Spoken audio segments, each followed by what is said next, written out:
It's a bit of a complex topic, and I don't think we fully understand it yet. I know folks at DISA, for example, who are working on it. In my mind, the critical aspect will not be 5G itself, and that's going to be important, but understanding how we integrate with it. So if the standards can have security in them, which they're starting to have, and in the next round, I believe we'll have even more, we can ask the carriers from whom we procure commercial service or commercially operated private service, hey, turn on those security features, that's great.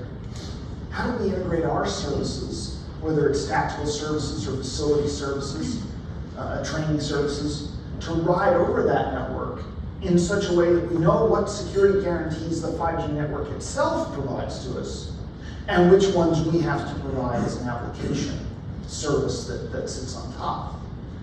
Especially if we're going to be trying to deploy like real-time services to a mobile edge compute environment, because those are not, I would say, not well standardized just yet. And they're all very virtualized and containerized. That's an area that's still a challenge in some quarters for ATO at all, giving ATO to a containerized infrastructure. So I think there's 2 points to that. One is NSA doing our job, making sure that we understand this technology and can advise.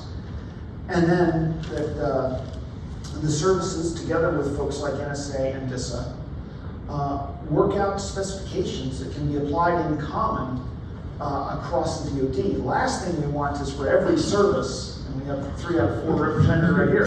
Oh, Space Force too. Those guys. That they don't have to make up their own.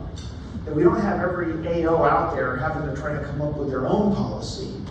That we can provide common policy that says, well, you got to check this part, and you should use a slice, and here's how you should use it, and if you're deploying private, here's the security properties that you must demand of the acquisition, so that you can deploy it with appropriate integrity and authorization, authentication, etc. And so we're looking forward to doing that, but it's going to be a lot of work, I'd say, over the next 2 to 3 years.